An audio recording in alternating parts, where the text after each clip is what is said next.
Start. నా పేరు శశిరేఖ. నేను 5వ తరగతి చదువుతున్నాను. మనం మాట్లాడే భాషను 5 భాగాలుగా చేశారు. అవి భాషా భాగాలు. అవి 5: నామవాచకం, సర్వనామం, క్రియా, విశేషణం, అవ్యయము. ఇప్పుడు నా స్నేహితులు భాషా భాగాల గురించి చిన్న నాటకం ద్వారా ట్రైలర్ చేస్తారు. నిన్న పాఠశాలకు ఎందుకు రాలేదు? నిన్న మా చెల్లాయి పుట్టినరోజు కావున నేను నా చెల్లాయి మా అమ్మ నాన్న కలిసి గుడికి వెళ్ళాము. సాయంకాలం మా చెల్లాయి అందరికీ మిఠాయిలు పంచింది. అవును, నిన్న పాఠశాలలో మాస్టారు ఏం చెప్పారు? నిన్న పాఠశాలలో మాస్టారు భాషా భాగాల గురించి చెప్పారు. అంటే ఏమిటో నాకు చెప్పవా? నేను నీకు సులభంగా అర్థమయ్యే విధంగా చెప్తాను, విను. సరే, చెప్పు. ముందుగా మనం మాట్లాడే భాషను ముఖ్యంగా 5 భాగాలుగా చేశారు. అవే భాషా భాగాలు.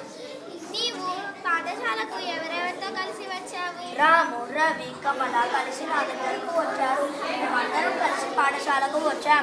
నీవు చెప్పిన వాక్యంలో భాషా భాగాలలో మొదటిదైన నామవాచకం గురించి చెప్తాను.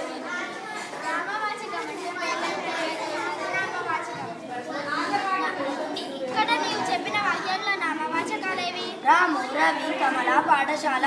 అంటే వాటినే మనుషులు, జంతువులు, వస్తువులు, పూల పేర్లు తెలియజేయనది నామవాచకం. Don't have recording. Come on. ఓ పాస్ ఇట్ ఓవర్. రెండవది సర్వనామము. అంటే ఏమిటో నాకు చెప్పవా? పేర్లకు బదులుగా వాడేదే సర్వనామము. అమ్మ పాఠశాలకు వెళ్ళింది, కానీ అక్కడ పుస్తకాలు ఇంట్లో ఉన్నాయి. ఇది నామవాచకము చెప్పు. ఆమె, అవి. బాగానే చెప్పావే. ఇప్పుడు భాషా భాగాల్లో 3వ క్రియ గురించి చెప్తాను. పనిని తెలిపే పదాలను క్రియ అంటారు. ఉదాహరణ, మీరు పాఠశాలకు వచ్చారు, అందరం కలిసి చదువుకున్నాము, ఇంటికి వెళ్ళాము, వచ్చాము, చదువుకున్నాము, వెళ్ళాము. ఇవి క్రియాపదాలు. 4వది అయిన విశేషణం గురించి నేను చెప్తాను. సరే, చెప్పు. నిన్న మీ చెల్లెలు పుట్టినరోజున ఏమేమి తిన్నావు? అవి ఎలా ఉన్నాయి? మిఠాయిలు తిన్నాను, తీయగా ఉన్నాయి. ఐస్ క్రీమ్ తిన్నాను, చల్లగా ఉంది.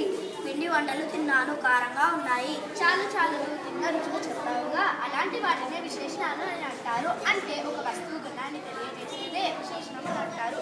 ఇప్పుడు నువ్వు తిన్న వస్తువుల రుచులు చెప్పు. తీయగా, చల్లగా, కారంగా. వాటినే విశేషణాలు అని అంటారు. చివరికి అవ్యయము. అంటే ఏమిటో చెప్పవా? నిన్న వచన విభక్తులు లేదే అవ్యయము. ఉదాహరణ, అమ్మ నాకప్పుడు భయం వేసింది. అంటే వీటిలో ఉన్న అమ్మో అనే పదాలను అవ్యయాలు అంటారు.